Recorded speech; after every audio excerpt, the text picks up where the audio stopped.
See, we are live, and the broadcasting is doing it again. I keep hitting yes, and it goes right back to no. So something's wrong. All right. But Well, anyway, we uh, got cut off somehow, some technical difficulties, and so we're back to continue part part two of part one. And we're going to pick right back up, starting with it seems it cut off right after I spoke last. So we're going to have Brother Wudjau repeat what he said, and then we'll continue on there. Continue on from there. okay. So to kind of rewind a bit, and I believe I was cut off from when I started speaking. I was just adding to the commentary given by Asar about what Dr. Beatty is confusing on the topic of Coptic. And so what I was saying is that when it comes to decipherment, just for those who may or may not know, we wrote an entire book about the decipherment process, answering the question or rebuttaling the question that the fact that the Egyptian hieroglyphic writing system has not been deciphered, which was a claim made by Professor Walter Williams. We wrote a book addressing all of his claims and also educating everyone on the process and how it works and what a writing system is and all that it entails. So for the details, definitely seek out that book. All right. But in gist, what I want to say is that the decipherment, when you're deciphering, what you're doing is you are ascertaining the mapping of what is spoken and how it is mapped to what is written. And so we always have to remember that a writing system is the visual representation of speech. And so how speech is mapped to what we see, what we call graphs, and we call graphemes and graphs, how these phonemes and phones are mapped to graphs and graphemes is what decipherment is trying to answer and to ascertain. Okay. And so Coptic was instrumental in that process. But the language and the writing system have been deciphered already. And so so this is not an issue of decipherment, which is what Dr. Beatty is implying in his commentary. So again, he's off topic. He's off topic again, not understanding the issues. And just real quick, I'm hearing some. Okay, so I just want to clarify for people who may not have that understanding that we're not talking about decipherment. Okay, and another thing about Coptic, which everyone should realize, is that um, the Coptic writing system. Now, mind you, we have the language of Coptic and the writing system of Coptic. Both of those share names, so people may get confused. All right. So we have the language of Coptic and then the writing system of Coptic. The Coptic writing system, it actually consists of mostly Greek letters, with the exception of 7. All right. So it utilized the Greek letters or its writing system to write the spoken Coptic language. And so in doing that, what the people did is that they gained the documentation of vowels, but they lost the documentation of the classifiers, um, aka determinatives. So the Coptic writing system has removed the determinatives but added the vowels. Okay, and hopefully people will follow that. And again, like I said, if you want details, seek out that publication on that. And so the importance of vowels, and let me just share this quickly. Give me a moment. I want to show the importance of um, hmm, I want to show the importance of the determinatives. And let me share this with you all. This is a very, very, very brief lesson on determinatives, but it's necessary. All right. And I want to share this. And let me share it with my screen. Okay. So here's a very, very brief lesson. And I'm only going through this to show you the importance of determinatives. All right. And matter of fact, again, this is included in the collection of essays that was written for the ASCAC conference that just passed. So this information is included in there. But I just want to briefly share this as far as what I'm showing. So let's just take this last table here of these 4 words. So here's an example of 4 words using these 2 signs. We have a hare or rabbit, and we have a water ripple underneath of it. These 2 glyphs are transliterated as WN, and the conventional pronunciation of this word is when. All right. Now that's not meant to be historically accurately, as if to say that that's how the ancient Egyptians pronounced this word, but this is a convention that we use today. So the word when. Now on its own, it means to exist as a verb. But now we have 4 words here that utilizes the same set of glyphs, these 2 glyphs, the rabbit and the water ripple. All right. Now, the only exception about these 4 words is that they have an extra glyph at the end of each of these words. And these extra glyphs at the end are determinatives. And the reason why they're called determinatives is because they help determine the meaning of the word. So all 4 of these words, if these determinatives were removed and you looked at these words, they would look identical. And they're transliterated identically. WN, WN, WN, WN. Without the determinative, you will not know which word is used. So because this determinative is a door laying on its side, this particular word means to open. When, open. This word here is determined by legs in motion, and it has to do with anything that is movement. So this word when means to hurry. This particular word when has a diminished bird, has a spiral bird, which is a classifier for things that are diminished, small, or at fault. And so the word when here means to be at fault, to be blamed, to be responsible for something. The last word when has a hair determinative of hair. Because it has hair, this particular word means to strip off, to remove, to strip off, to clean off, wipe off. Okay, so these are 4 completely different words, and the only reason why we know that visually is because of these determinatives. And so what Coptic does, it adds vowels in here, but it removes the determinatives in the writing system. Okay, so I want to be clear and let everyone understand the pros and cons of Coptic. So don't allow somebody to toss around the word Coptic as if that means something other than what it really means. All right, because we're not talking about decipherment. And the downside or the con of dealing with Coptic as a handicap, and this is something that's understood by those who actually deal with the languages and so on and so forth, is that you're handicapped with the Coptic writing system because it is absent of the vowel. Absent of the determinatives. All right, just like the handicap of the Seshmetu Necher or the hieroglyphs, the handicap there is that it's absent of the vowels. So it's not something to say it's good or evil. It's just a handicap that we have to acknowledge as scientists and as scholars. We acknowledge these handicaps. All right. So with that, let me switch back over. You had any commentary? I'm gonna see if I can pull up something real quick. Give me a second. Matter of fact, just start, and I'm gonna come back because I gotta add this in real quick. And so we'll just be revisiting what you just said briefly.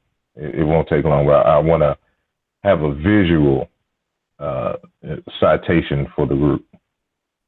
All right, so I'm gonna continue to let the video play, and again, our previous video was cut off, and hopefully everyone is picked back up where we left off.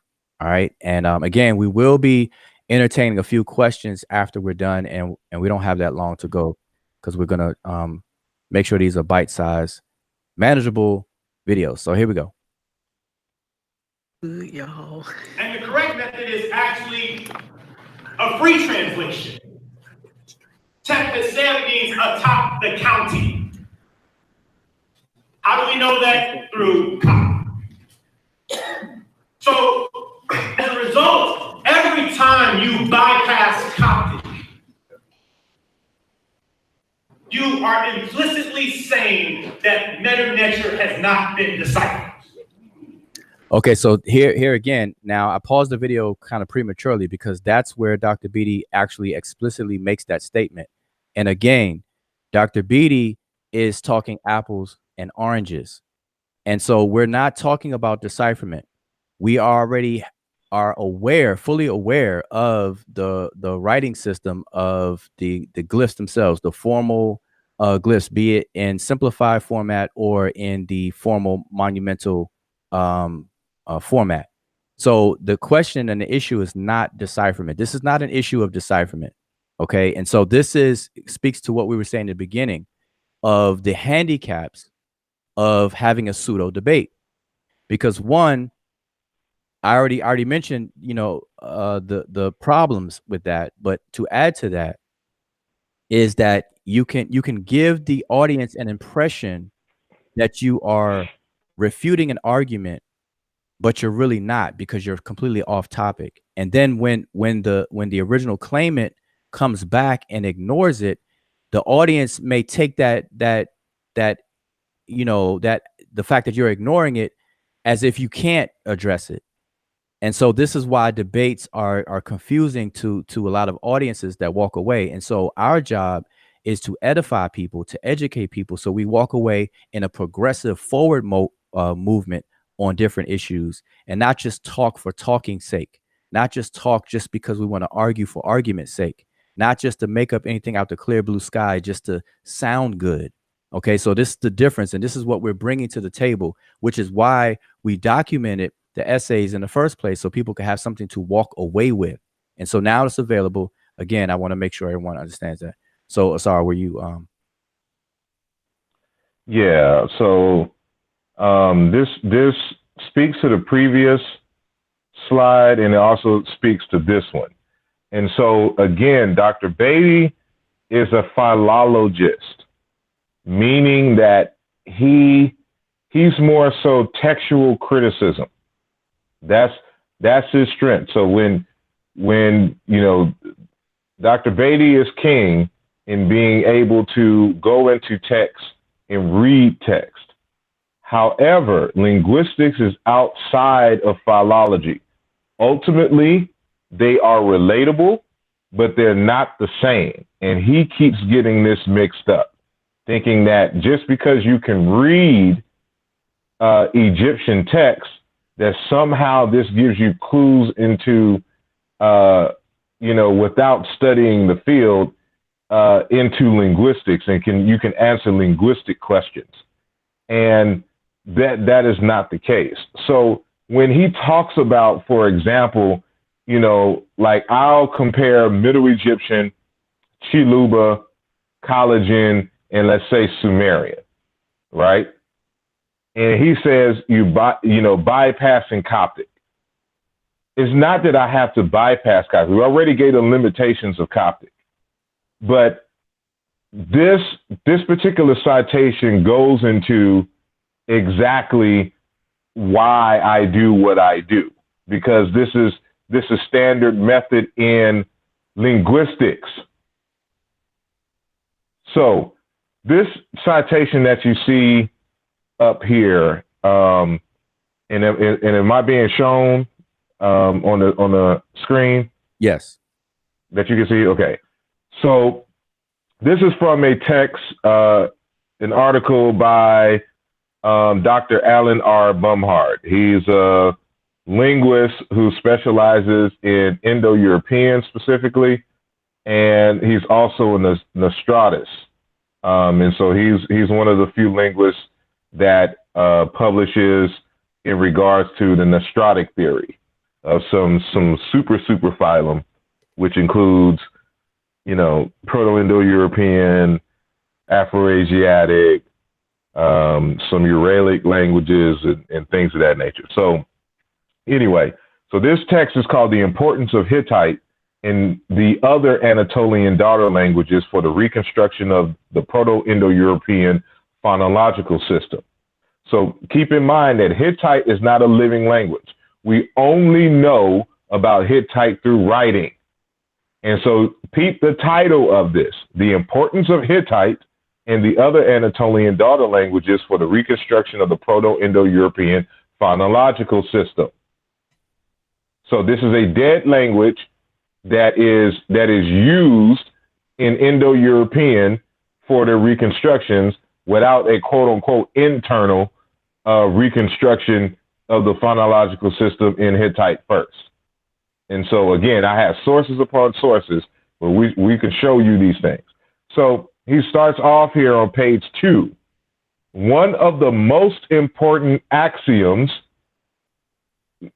you know, the proposition and values of the comparative method is that the oldest attested and highest quality data should play a pivotal role in the reconstruction of proto-languages. There's a reason why I have that in red. One of the most important axioms of the comparative method is that the oldest attested data should play a pivotal role in the reconstruction of proto-languages. So Coptic is not the oldest attested language coming out of ancient Kemet. So as they argue, it is the latest. And so the most valuable is the oldest, which is why we go to the Middle Egyptian, because this is when the word Kemet is being used for the first time as a national designation. Prior to that, the Kemets that you see in the pyramid texts and things of this nature has nothing to do with the nation as a whole.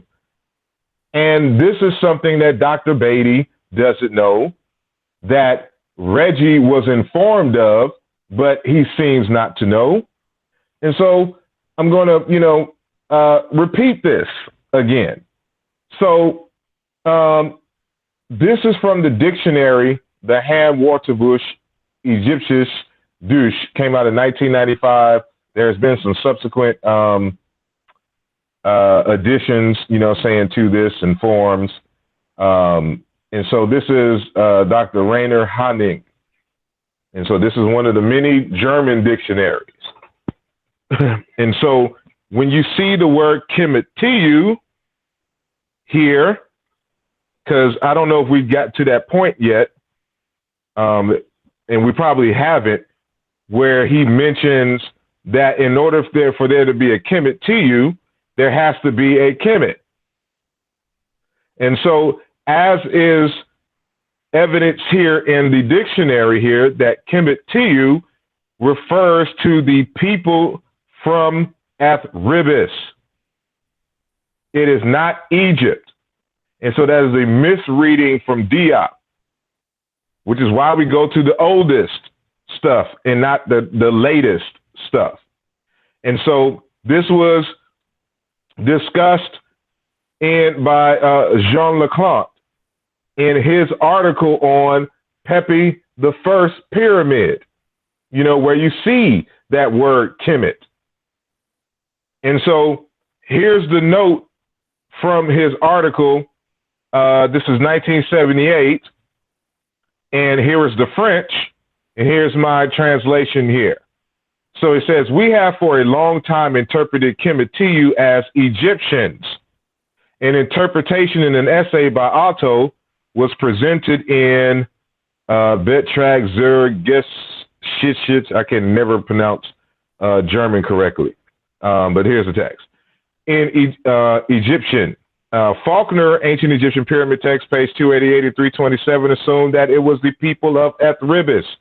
The presence of the bull and palimpsest in our new text of Pepi the First confirms this hypothesis.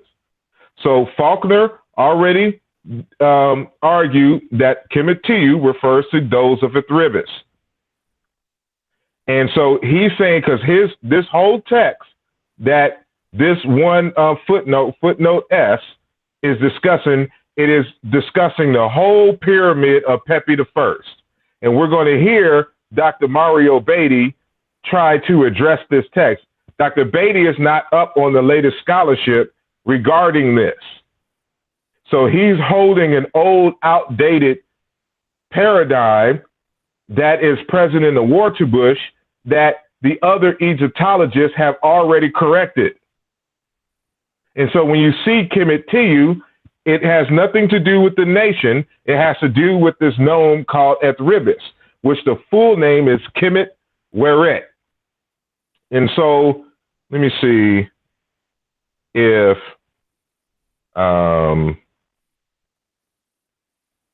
we can go back to that. So, for example, this is from a text written in French on Ethribis, and it has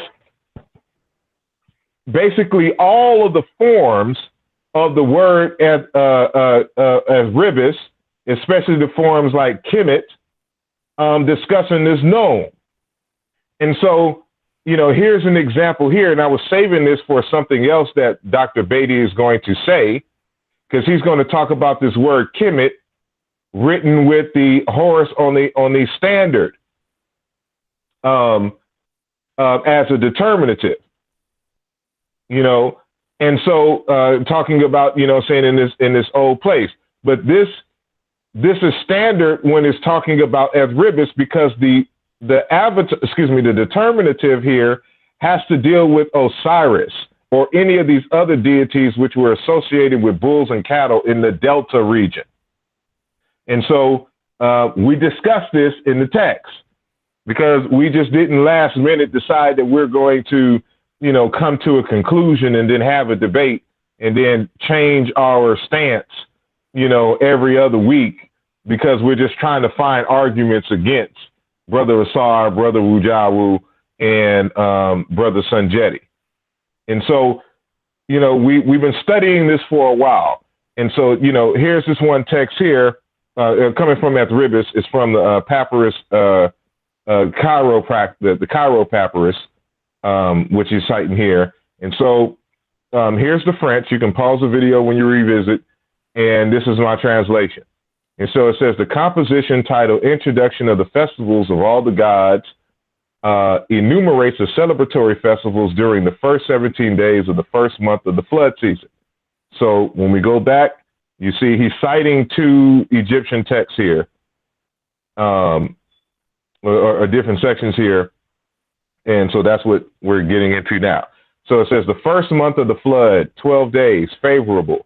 Feast of Km.t, Feast of Satis in Elephantine, Feast of Nefertum, Master of Food, do not eat any meat. So during this festival, you were not to eat any meat. The first month of the flood, on the 13th day, favorable, the festival of Nut, the Feast of Km.t, Master of Ethribis, the feet of Horus, Master of Mendes, the festival of Noon, do not eat a mouse. So on this day, on the 13th day, you're not supposed to eat a mouse during this festival. And so that word Ethribis that he's talking about here is this word Kemet. So when you see Kemet in the old, in like the old kingdom, it is a short form of a fuller word, which is Kemet, which is dealing with Ethribis. And so you see, I just made the glyphs bigger from this phrase right here that you see here. So we see that it's bigger here. So he's talking about Km.t, Heti, it's a gnome here, and you can see the falcon on the standard as the determinative for this place, because it has to deal with Osiris, Neb, Lord of Kemet. And so you see the bull, and then the falcon, on the standard here. But this is Kemet, but this is not the nation Kemet. This is Ethribis. And so again, this whole text that we're citing from is all on the nome of Ethribis. So it's citing nothing but primary text. It's giving you the various forms of the word. Sometimes it'll be written with the Kem glyph. Sometimes it'll be written simply with the bull glyph. Sometimes it'll be fully written out as Kemet. Sometimes it'll just be written as Kim. We all refer to Erebus, not the nation of Kemet. Two totally different words and names. And so you'll see this form here in Budge's Book of the Dead. It'll say Kemet, Egypt, but this is incorrect. This is Kemet at Ribis. And we know this because of the nature determinative. This is another variation of the word Kemet dealing with at Ribis. And so they have a whole section on here on the versions of Kemet Weret in the various books of the dead, which we know is an extension of the what? Pyramid text and coffin text. So it's a continuity we see. And from the pyramid text to the coffin text to the Book of the Dead, all the Kemets that you see in those are referencing Kemet Weret. And so again, Dr. Beatty just isn't up on the latest scholarship, and for whatever reason, but this is, when you're off topic, you throw all kinds of stuff in the air and hoping something sticks, and not doing one's due diligence. And that's exactly what happened here. So I'll move it on to you. Okay. That's good. I would like to add a little bit to that real quick and just make, and this, because I always keep the people listening in mind.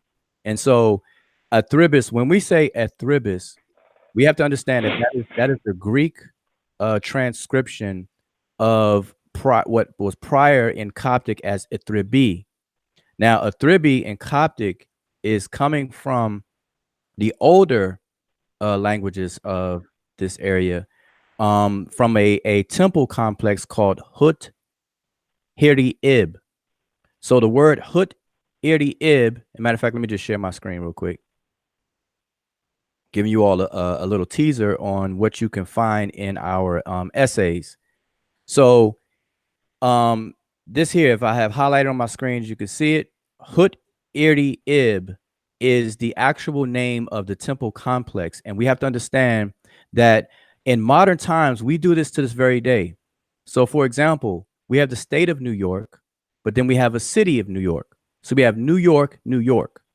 And so what happens in the naming conventions of these toponyms and things, especially if they're exonymic toponyms, meaning that they're labeled and named by foreigners, they will tend to do this kind of thing and call a place by their preference or their prerogative naming convention. So an example is the word Egypt itself. It is said that it comes from the Greek word Egyptos, which was, as they say, comes from the temple complex of Km.t. So we have Hut Iri-Ib that becomes Athribi. And if you look at it, you can kind of see where Hut, like you have Hathor or Nephthys, Nebet Hut. That combination will produce these different sounds in the Greek. So we have Athribis or Athribi coming from Hut Iri-Ib, which is a temple complex in a certain area in the Delta.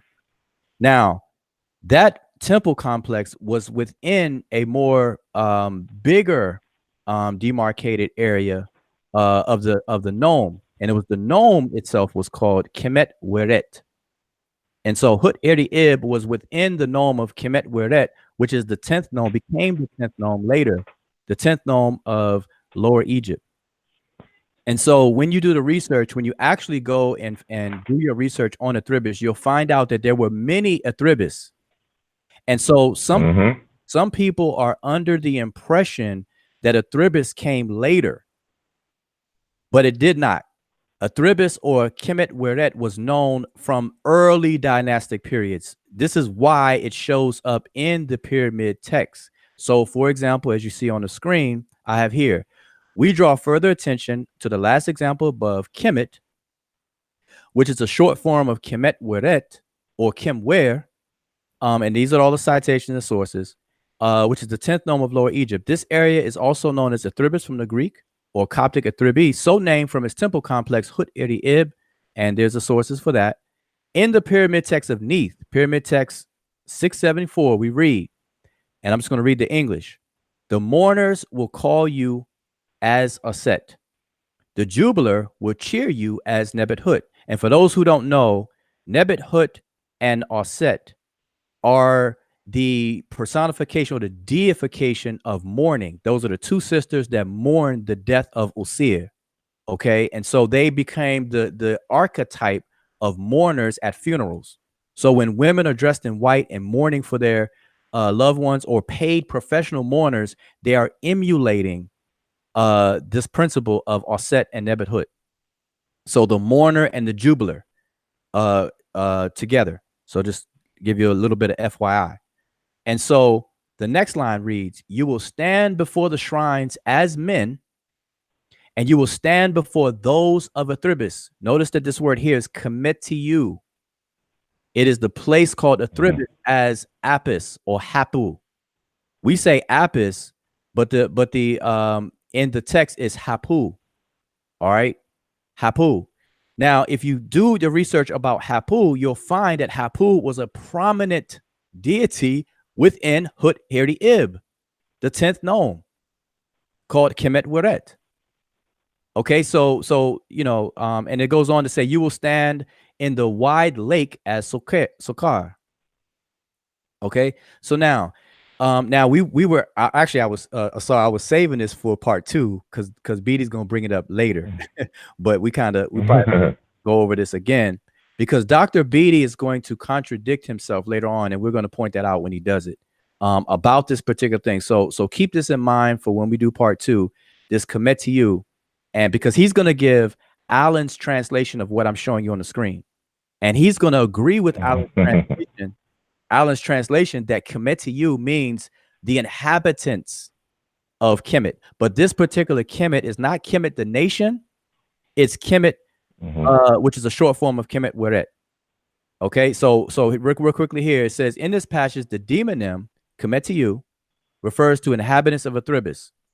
So we have a Faulkner and Hanig, which is what Asar just showed, not to be mistaken for the entire kingdom of Kemet, which was known after the 11th dynasty. And we will tell everyone why, but that's a separate discussion.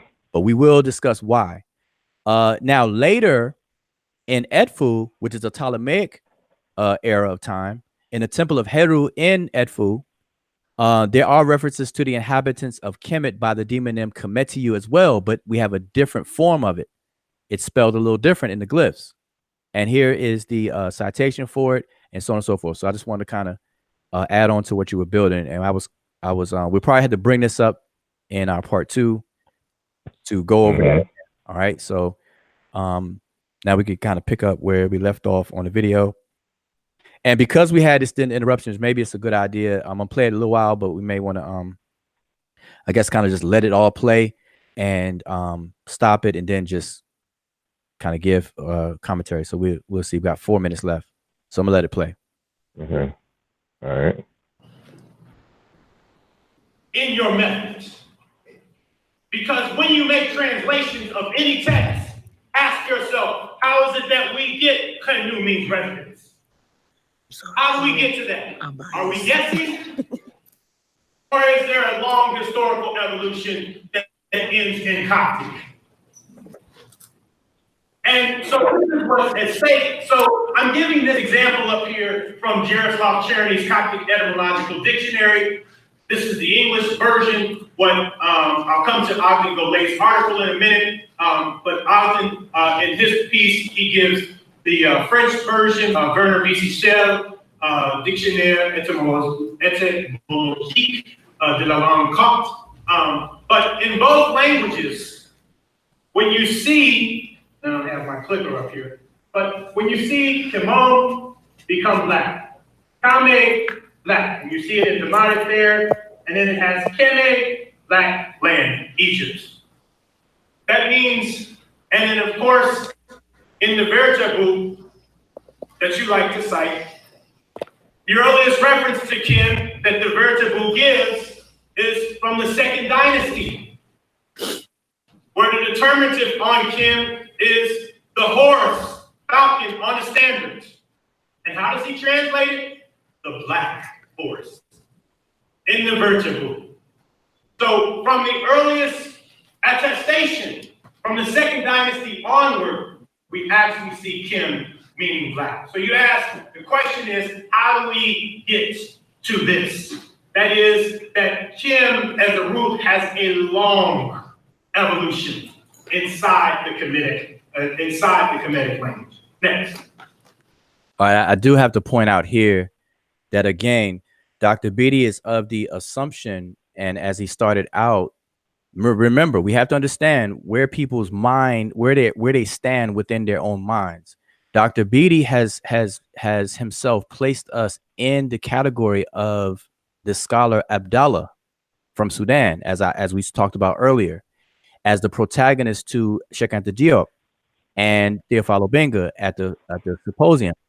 So because he styled us in that category, he feels, as confirmed by what he's saying, that we somehow don't believe that there's a word Kim in the language that means black, because everything he just said here is in reference to that. But that's not our argument. Again, that's not at dispute. So again, because this is not a formal debate, these are the kind of things that hinder real informative progress in these kinds of discussions. So I want to just reiterate that. And based on his logic, I have to point this out. Based on his logic, all we have to use is the Coptic dictionary. Because if you listen to his logic, that there's a long historical evolution of the language that ends in Coptic, and that's his words, that ends in Coptic. And he even emphasized that by saying, how do we know that Asar Imhotep means Asar comes in peace? Because Asar in Coptic is Usir, and E has a long history also in Coptic that means to come, and then Hotep is also in Coptic means peace and stuff. So he's essentially telling or arguing or implying that really all we need to look at is the Coptic dictionaries. And anybody will tell you that is a flawed method, and he has the wherewithal or audacity to say that method is Dr. Theophile Obenga's method, and that method being Dr. Theophile Obenga's method is the correct method. If y'all remember, he hit his hand on the podium and said that is the correct method. And so that's very problematic to say those things and to actually put that on Dr. Theophile Obenga. We have to give Obenga much more credit than that, than what he's given.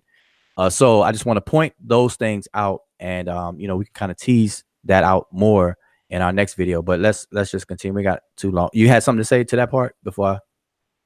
No, I mean it was a prelude. So if you heard at the end of it, he was talking about the Warterbush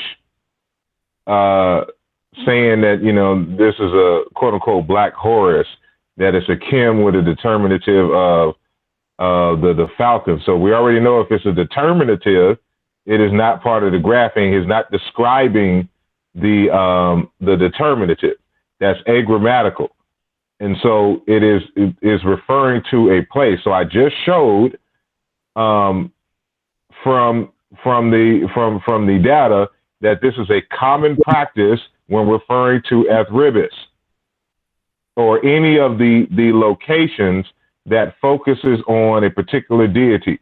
Because they do the same thing with Kansu, with I forgot who else. There's a few others that are in that area that are associated with the bull. And so any domain that is associated with the particular bull, which is associated with water, that's another topic. You'll see the determinative of the various nature determinatives, especially the falcon on the standard, or the seated man with the seated bearded man glyph. Both of them are articulated as nature in the language. And so, again, he's just not up on the scholarship. And so, again, we, in our text, a contribution to the debate on the meaning of the place name Kemet, which was just released Friday. We have all the citations, all of this, because we anticipated this. And in discussions like this, when you don't have text people can say what they want to say and be all over the place, like our good brother Reggie and our good brother Dr. Beatty, you know, because they don't want to deal with the topic. So we're keeping the discussion focused on the topic at hand. And so it's not a coincidence when we talk about the meaning of the place name Kemet, because that's all we've ever been debating. And anything else is a totally different conversation. And that's what Dr. Beatty, as a matter of fact, the reason why you're getting all this confusion from Dr. Beatty is because he's trying to have two different debates at the same time. He's trying to continue a discussion that we had at the last ASCAC conference concerning a theory developed by our good brother Jean-Claude Mboli in his 2010 text, which argues that the Coptic language is a separate language from a separate branch of Negro Egyptian than Middle Egyptian, going against the convention that Coptic is the last stage of a continuum starting from the Old Kingdom writing, as evidence from the Old Kingdom writing. So again, he still hasn't to this date read the book, and he still hasn't to this date learned anything about linguistics. And so he's still trying to make arguments that he was making a year ago from text that he never read and understood in the first place. So he's trying to mix that argument. That's why you keep hearing the Coptic stuff, because Coptic has nothing to do with the meaning of the place name Kemet. It's irrelevant, because as already cited from, you know, the standard practice is the axiom in historical comparative linguistics is that you look for the oldest, not the latest, because the oldest is what's going to give you the richer forms, the original forms, and especially with all the grammatical morphemes, if it is an agglutinative language, for example, attached to the terms. So that's what we find in the Old and Middle Kingdom that you don't find at all in Coptic. I'd like to add something real quick. Go ahead. Let's say that we adopt that logic. There is no Coptic dictionary in existence that says the place name Kemet means black people. Let me repeat that. There is no Coptic dictionary in existence that says the place name Kemet means black people. All right, let that marinate for a minute. All right, so we finished. Come on, I'm hit play. What'd you say? No, I said if you were finished, I'm gonna hit play and let the rest play out, and then we can. Yeah, I'm done. Okay, but I hope everybody got what I just said. But to add on to that, I'm sorry. Mm-hmm. Theophile Obenga never, ever squared, multiplied by 2, carry to 1, ever defends Diop's argument that Kemet means black people. Ever. You can't find a citation, because Obenga knows that Diop is wrong. He just didn't say nothing in the Cairo Symposium. Matter of fact, when Diop was corrected by Serge Soneron, Diop switched the subjects and tried to address Abdallah in his argument, instead of dealing with the fact that Diop was wrong on this. But Diop was an elder. He was senior to Obenga. So it is African tradition not to argue, you know, especially if y'all coming up there to argue together, to argue that point. So he had to let that die down. And I'm talking about Dr. Obenga had to let that die down, because Dr. Obenga, actually dealing with the linguistics a little bit more than Diop, knew for a fact that this was grammatically wrong. And matter of fact, as you stated, Mario Beatty also confirms that. So in this lecture. And so there's a reason why you never see any dictionary arguing that, but that's neither here nor there. But what's telling is the lack of support coming from Obenga on Diop on this notion that Kemet means black people. You will not find a citation of Obenga making that argument. All right, that's a good point. And in our part two, we could go into a little bit more detail about that point about Abdallah, Professor Abdallah, and Sir Sonoran correcting the conversation, and then how Obenga came afterwards to skip over what Sonoran said. And by the way, Dr. Theophile Obenga holds Sir Sonoran in very, very, very high regards. There's a recent video where Obenga calls Sonoran I'm paraphrasing, one of the most prolific persons dealing with the Egyptian language to date.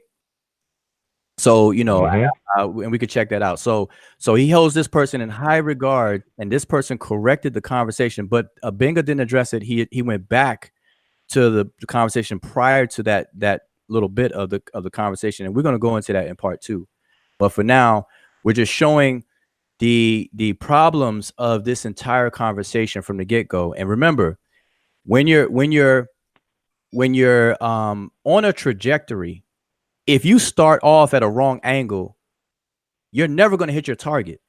And so what we're doing, we're focusing on this beginning fundamental stage of Beatty's presentation, because he's off, and therefore any trajectory he travels on is also going to be off.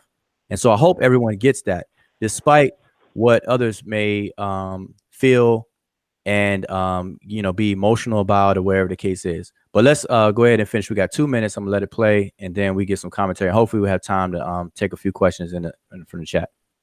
Brother Reggie gave a text from the pyramid text, and this text is actually from the text of the pyramid of Pepi I.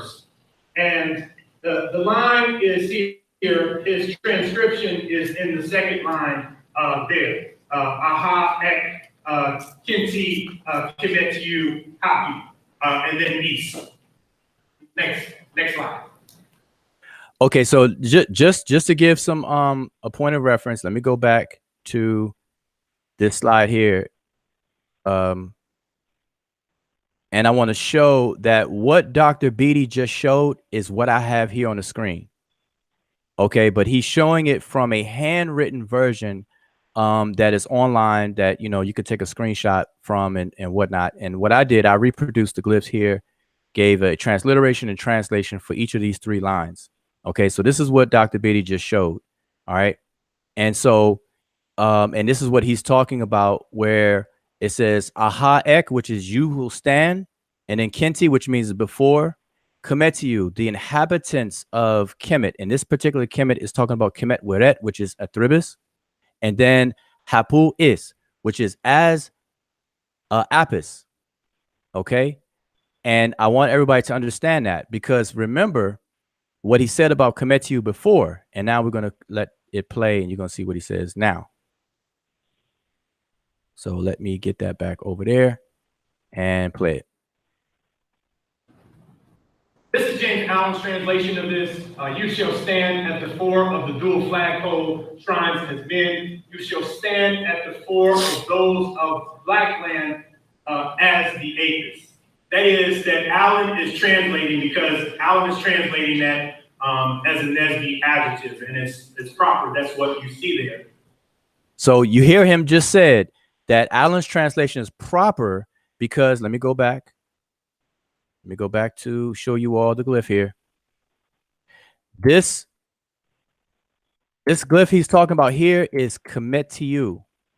Okay, and for those who are familiar with the glyphs and the Gardner codes to how to find them, this is the G4 buzzard glyph, which stands for TU.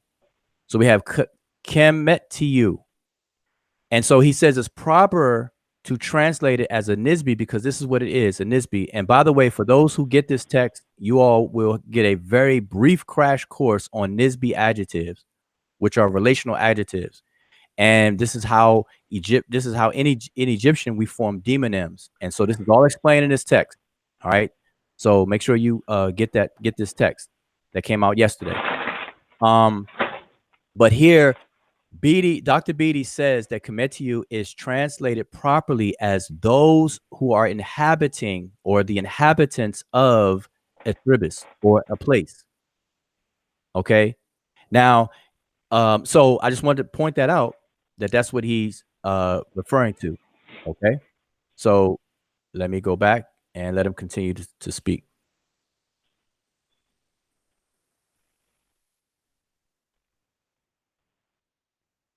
But it's an interesting parallel here in terms of what you see, because as Reggie said, there's a couple of points that Reggie's making very strong here. But as Reggie said, the Apis bull is not just a sacred bull, but it's a black bull. So when you see here, those of the black land as Apis, it's actually an emphasis on the fact that it's black. But the interesting thing is that with Pepi the First, we're in the 6th dynasty, and this is kind of what I want to talk about today, that we're in the 6th dynasty. The reference by Ogden Golay, which I'm coming to in a minute in terms of the historical reference, this implies, Kemet implies a Kemet. All right, let's stop here. So I think we're going to stop here, and this is where we're going to end for this segment. So I want to point out that it is Dr. Mario Beatty's contention that because this word Kemet exists in the pyramid text, that this implies a Kemet, just as he said. He said the word Kemet implies that there's a Kemet. And he keeps bringing up a scholar by the name of Ogden Golay.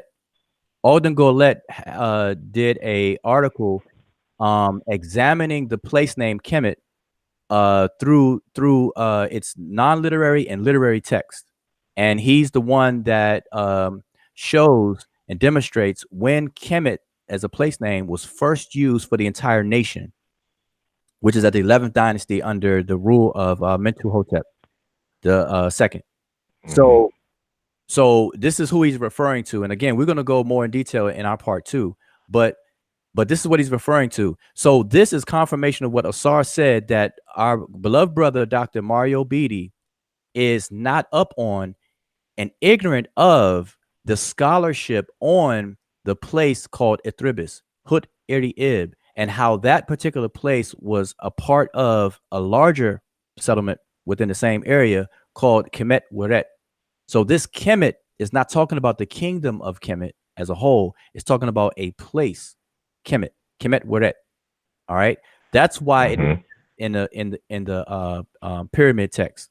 Okay, so we have to understand that this Kemet is referring to the inhabitants of this particular place, not the entire kingdom. So you had something to add to that? No, other than that, that this whole area, there's lots of things named Kim that have nothing to do with black. And so there's like a Kemet Serapeum, it's a temple. There's another one called Per Kim. None of them have to deal with black. It has something to do with us. Of course, you have Kimwer, which is a lake. It's not a black lake, and it's not a bull lake. It has to deal with water itself. It's just a great lake. That's all it is. Like we say the Great Lakes in Central Africa, if in ancient Egypt, they would have called it Kimwer. The Kimwer region, as we would say. And so that's why I showed earlier the citation from Jean Leconte, who was also at the Cairo Symposium, and how his analysis, him and some other scholars, looked at all the pyramid texts of Pepi I. So this is what Dr. Beatty is referring to right here. So what he's talking about, we just got confirmation from the other scholars who examined these pyramid texts that the Kemet and Kemet-t in the pyramid text of Pepi I is referring to what we now call Athribis. Yes, and modern days, and not the nation. Exactly. I'm sorry. Now, saying in modern times, people refer to it in some other scholarly work as El Atrib. There's more as an Arabic name now today. So I want to back up just a second though, because I want to tease out his logic here. And I want to show why this logic is used. It's used as a cover. And let me back up a little bit, because what he says, and I'm gonna say it first and I'll play it. What he says is that the reason he said what is interesting to him is that this quote where it says, "You shall stand at the four of the dual flagpole shrines as men. You shall stand at the four of those of the black land as Apis." What he's emphasizing here is that because the Apis bull he's implying that it's black, and so there's a comparison and that he's calling an emphasis on blackness. Now I'm going to say that he completely made that up. All right, because here's the logic. I'm going to let it play first, and I'm going to show the logic. Is not just a sacred bull, but it's a black bull. Yep. So when you see here, those of the black land as Apis, it's actually an emphasis on the fact that it's black. Okay, y'all just heard him. He said, when you see those of the black land as Apis, it's an emphasis on the fact that it's black. The black land on the emphasis that it's black, et cetera, et cetera. So now, if we were to take that logic, and I'm going to show you a couple of the sentences around that particular sentence here. If we take that logic, the sentence right before that, it says aha ek, which is you stand, talking about you, talking about the person again. You stand before Km.t at the fore or before senut. All right, which is a word, a dual word for the shrines that were dedicated to men. It says as men. So if now look at the wording, you will stand before, you will stand before. You will stand before what? Those of Athribis. Before what? The shrines. As what? Men, and here as Apis. So if this is an emphasis on black, then what is this an emphasis of? Shrines as men. What is the point or the emphasis being made here? As men. And then also another sentence, you will stand in a wide lake as Sokar. So what is the emphasis here? As Sokar. You see, so the logic is not fitting for the context or the text in which we are, dealing with right here. So you have to reach and make up the fact that this is talking about some kind of emphasis on the fact that it's black, as if the skin color of the people was some kind of high priority of the people, as if like how we use it today. And we could get into that another time as well. So, I just wanted to kind of emphasize these things. And I think that's a good time, a good place where we can kind of stop it. And in part two, we could pick up from here. So I don't know where you want to go from here. No, I mean this is fine. Again, we're going to be addressing this in a total of 3 videos, I guess 3.5 videos, given the technical difficulties. Hopefully this will be worked out, and we can go without a glitch for the next conversation, which will keep you up to date. But it just goes to show that when you carefully analyze, there's a reason why Reggie and ASCAC set it up to where you couldn't ask questions in the saying from the audience, you couldn't rebuttal, because they wouldn't have been allowed to get away with that. It would have been shown that they were basically ill prepared for this conversation. And as is evidenced by Reggie's commentary in the chat, that he just will never get it. And so it's a comprehension issue. And he's all over the place, and you'll just be running around in circles, in terms of, saying the arguments that he makes. And so, again, both of them were off topic. It's a linguistic question, and they should have came with linguistic answers to the question and even understood. And it's clear that Dr. Mario Beatty doesn't understand the nature of the question, the research question that's being asked. So again, everything that we, have stated here, it is in our book, and that is just a preliminary. I have a full article on the meaning of the place name Kemet coming out in my upcoming book. And then we're doing a book dedicated.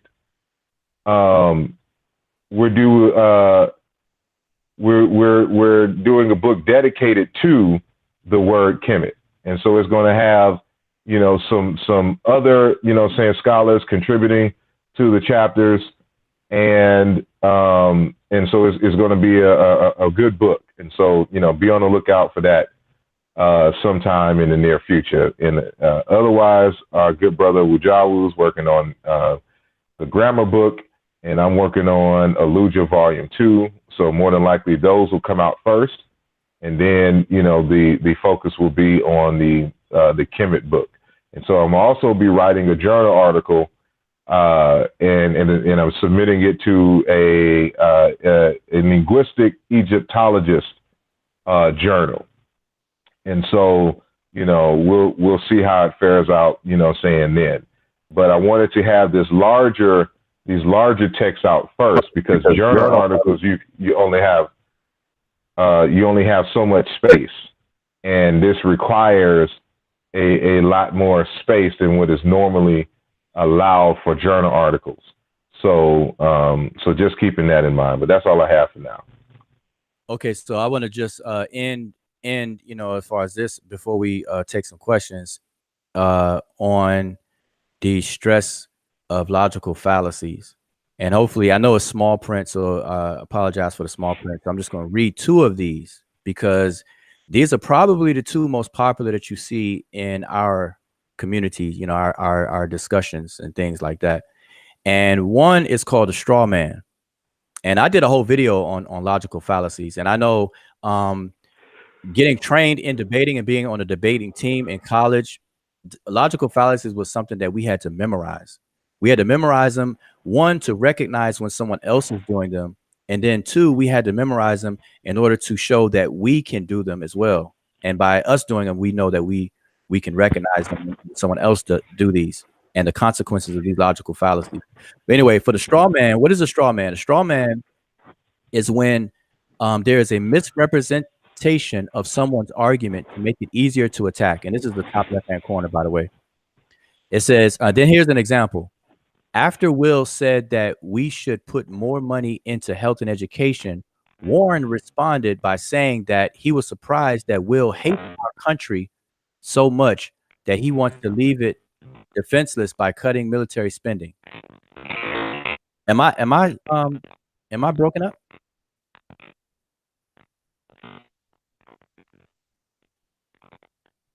Am I coming in broken up?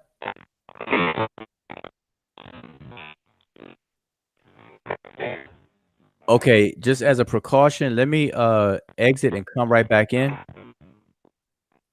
If y'all can hear me, I'm gonna leave and come right back. So because I'm not sure if I'm broken up. Let me just make sure this is known. All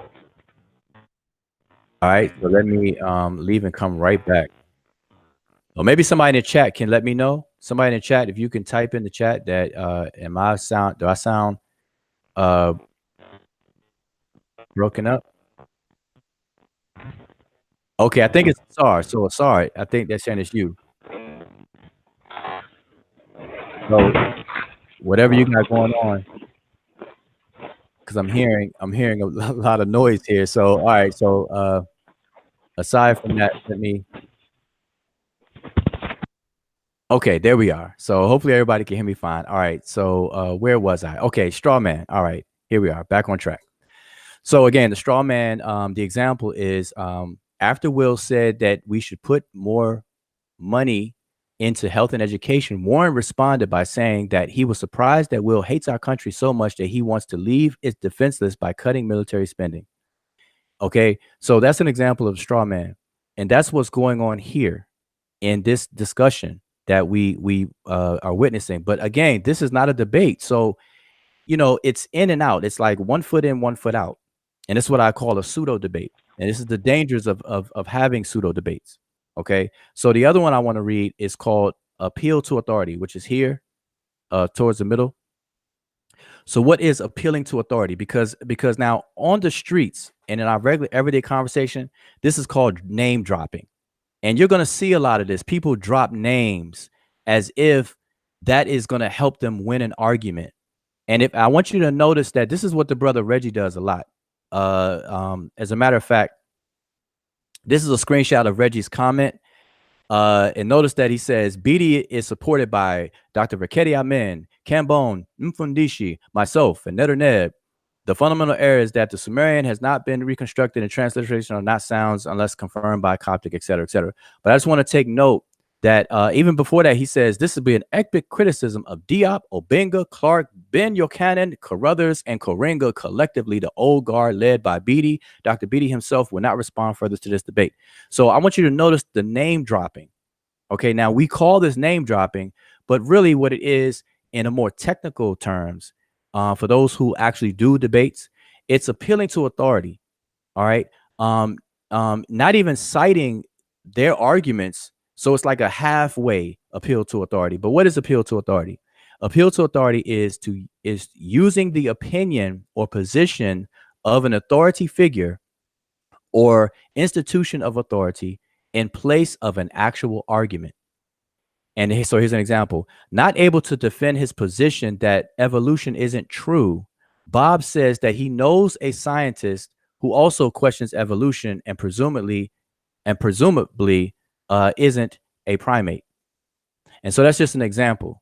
So when people can't defend the arguments, they use or they appeal to authorities, name drop, to kind of fill in where they are handicapped and lacking. And so this goes back to what Asar says, that this kind of work has to be done. And so the idea about Kemet and Km.t and how Km.t implies a Kemet back in the Old Kingdom during the pyramid text and whatnot.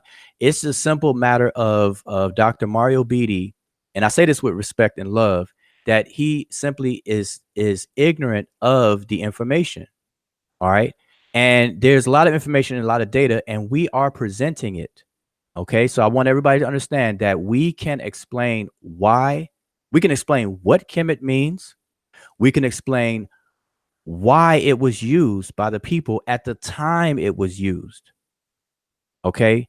And we're going to do that in written format in our upcoming future book. But this text that just came out yesterday is a collection of essays for it's like a prelude that corresponds or complements the ASCAC conference. All right. As Asar said before, I was unable to attend in person, but I gave my contribution in the form of an essay to this particular text. All right. So I don't know how you want to handle questions. You want to just kind of just mark now people type their questions, or are you going to invite people to come in, or what? No, they can type a question. So we'll end it soon to keep it under. It's already almost 1 o'clock in the morning here, at least East Coast. All right. So anybody that has a question, now is the time to type your question. We'll take a few, and I'm gonna apologize beforehand that we won't be able to get to everybody's question if we're just bombarded with questions at this point for time's sake. But go ahead and type a few questions, and maybe we can address it. And keep in mind that we will have a part 2 and part 3. So if you ask a question that we already know we're gonna talk about in the upcoming parts, we're just gonna let you know that. All right, so let's go ahead and get to it. So I know there's a delay from when we as we're talking here now to the time you hear it. So we're just gonna fill in fill in some time here. All right, so yeah, so I'm just waiting on some questions, and I just want to, I guess while we're waiting, let me just reiterate something that I always say. As you can see the cover of this text, it says a contribution to the debate on the meaning of the place name Kemet. Place name is synonymous with the word toponym. Toponym, place name, to mean the same thing. Toponym is coming from the Greek, language. Place name is what we simply say, how we translate it in English.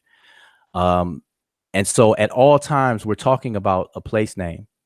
And never, ever, ever on the planet Earth will you find a toponym that refers to people. All right. So let me repeat that. There is no toponym on the planet Earth that refers to people.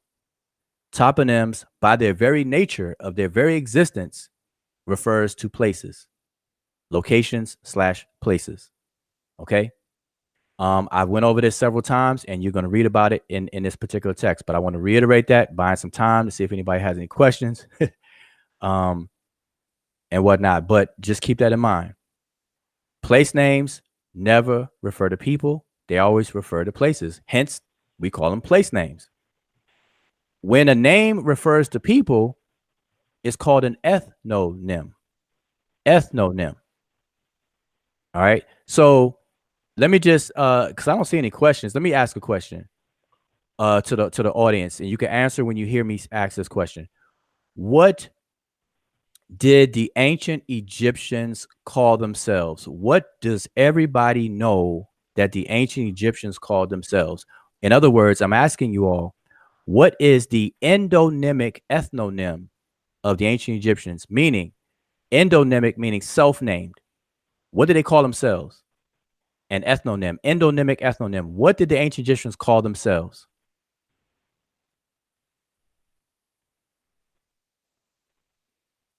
All right. I see we got two answers. 3. Oh, 2. Mm-hmm. But I guess we wind it down. I guess nobody has questions. And see, this is the point where either everybody gets what we're saying, or I mean, we how many videos have we made on this already? So there's, so they get it. They have our well, hold on, we got one from Zion. So okay. I have a question. If Kemet is in fact a toponym, which I agree with, then what exactly is the ancestral name of the people? Is Remetch the sole name? Is there a name that's older than Remetch? All right, that's to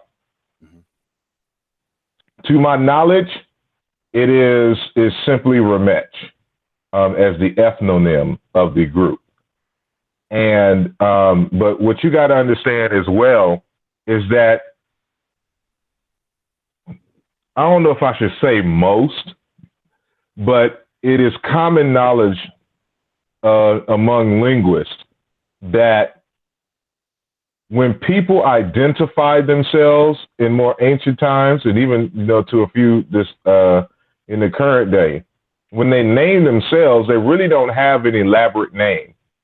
It's just a word for person or the people in their language.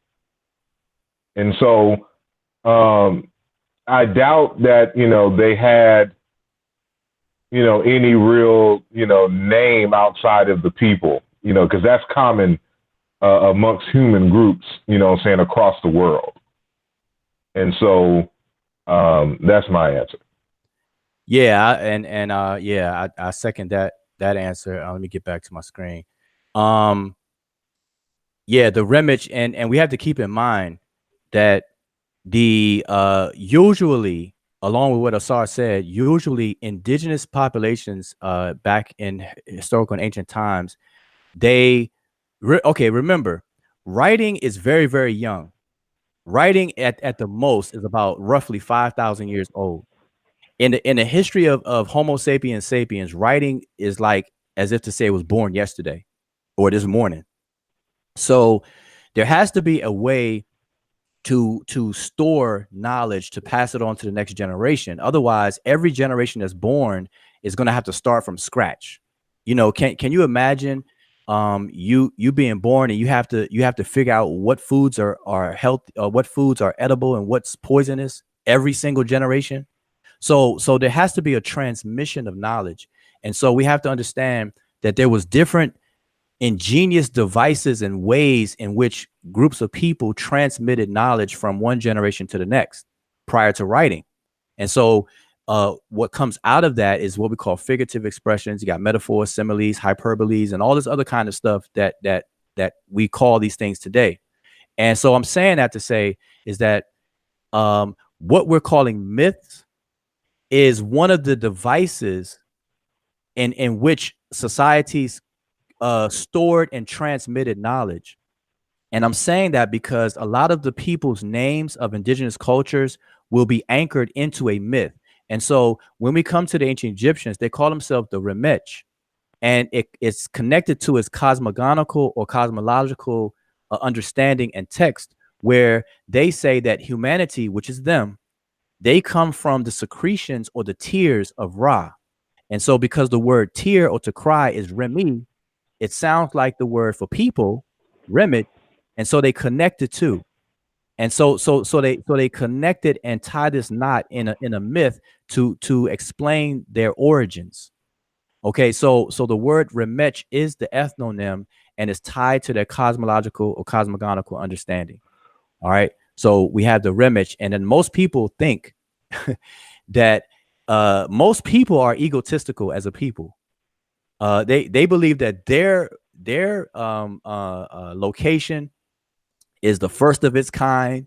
They themselves is the you know, all that in a bag of chips, and everybody else is just, you know, something else. Like most cultures do that, and so the ancient Egyptians are no different. They consider themselves the people, and everybody else was referred to as cardinal points or something else. All right, and as a matter of fact, just real quick, since we're on the subject, and we need to wrap up soon. All right, real quick here. Well, okay, I won't even take more time. I'll just say it. So, in other words, whenever the ancient Egyptians wanted to distinguish themselves from anybody else in the world, their far neighbors and near neighbors, they used the word remech. And you can find this in the Book of Gates, the 5th division of the Book of Gates, where they have a vignette where they show in 4 groups of 4 people talking about the nation, their neighbors, the closest neighbors. It's them themselves as the remech. You have the Amu, which is translated as the Asians. You have the Nehesu, which are their southern neighbors, and then you have the Chemehu, which are their western neighbors, called Libyans today. So you have the Asians, the Libyans, and what people call the Nubians, and then the Egyptians themselves. They call themselves the remech. They did not use the word Kemet or Km.t to make that distinction. Again, I repeat, they did not use the word Kemet or Km.t to make that distinction about themselves. Their ethnonym is remech. So hopefully that fully answers your question. Who's that? Who's that answered? Asked that? That was Zion Lex. Okay, so I don't know if you want to take another one. Zion Lion. I'll just take this last one from Zion Lex. It's a follow-up. So he says, remech means humanity. So my question is, how would remech be the oldest name if it doesn't effectively differentiate them from the rest of humanity? Well, you got to understand that just because they have a word remech, which means to be human and the person a human being, and technically it's a word for body and to exist. But I deal with that in my upcoming book on the etymology of the word remech. Other people may have the same word, a word for person in their language around them, but they speak a different language. And so it seems like a different word in their language. And so, you know, it would be distinct by the language itself. But, you know, how they differentiate themselves by language, by culture. And the Egyptians have stated this on numerous occasions, you know, and just in who they are. You know, matter of fact, there's some texts which cites their enemies as people who don't know the remech, you know, who don't know them, you know, saying personally. And so, you know, it has to deal with culture, their worldview. It's a little bit more than simply a name. The name is just who they are. And that's what it technically means. But they're not differentiating themselves based on their name alone. They're differentiating themselves based on their ancestors, based on their deities, and based on their culture and language. And so that's what we get, you know, throughout the history of ancient Kemet. Yeah, I was just gonna say, hence the reason why it's an ethnonym. We're talking about ethnicity. And so once we know the ingredients of what makes an ethnic group, then we'll understand that that is contained within a label, which we call a word, and it's denoted in the word. So remech. is that word. So I guess that's pretty much it. And I want everybody to understand we have it. You know, we're going to do another part of this. And if you have any other questions, we can further, you know, have these discussions in our Facebook group. You know, we are in the Amara Squad Facebook group, as well as the Seshu Mani Medo Netra Facebook group. So this will probably be more so, you know, for that particular group. Join the group. And again, I don't know if my screen is still showing, but make sure that you pick up the text, because we want to engage people in an understanding. So we know that the text obviously just came out yesterday. People are going to have time to get it, read it, digest it. But we want to have this discussion, you know, so people can progress in the information. All right. So we're trying to, you know, our goal is to educate people on this particular topic. All right. And when they can't do the microwave thing. So that's all I have.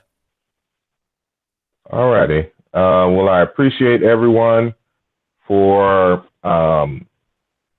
you know, listening to us, and you know, those who are listening live and those who are coming back to review. Again, we're having part 2 and part 3, and so we're just going to go and do kind of the same format. We're just going to play Dr. Beatty, and then we're going to respond to his words directly. And you know, a lot of this, you know, has actually been rebutted. I brought the book to the conference. So, you know, this isn't, nothing that we wrote in this text is in response directly to anything said at the conference. So we came to the conference with the book, and the book already addresses and nullifies 95% of their arguments. And that's not even the full argument. It's just, you know, what was necessary for an understanding on this particular discussion. So, you know, I encourage y'all to get the book as a prelude. You know, my argument on Kemet, the full one, is going to be in my upcoming book, Wudjau Volume 2, subtitled Chiena Into Religion and Philosophy. And, you know, Brother Wudjau will cover more on toponyms and Nisbe adjectives and his greater work on the grammar. And then we're coming together. We're going to be addressing the whole color issue, you know, the sociology of all this in terms of identity, you know, saying the raw linguistics of the matter, you know, everything. The actual book on Kemet is going to be a more complete argument. And then we can expand into these other areas and other arguments. But for this debate, is strictly on the meaning and etymology, which is a linguistic thing. So I appreciate y'all for sticking with us even through the technical difficulty. Please share, and you know, in the demonstration, the description is going to be the link to the book. So the book is titled A Contribution to the Debate on the Meaning of the Place Name Kemet. So you can look that up on Amazon.com right now, and it will show up. And that's all I have for now. Keep your ears to the streets. Thank you for watching. We appreciate you all. Thank you all for the support, and keep the conversation going. All right, y'all. Peace. Peace.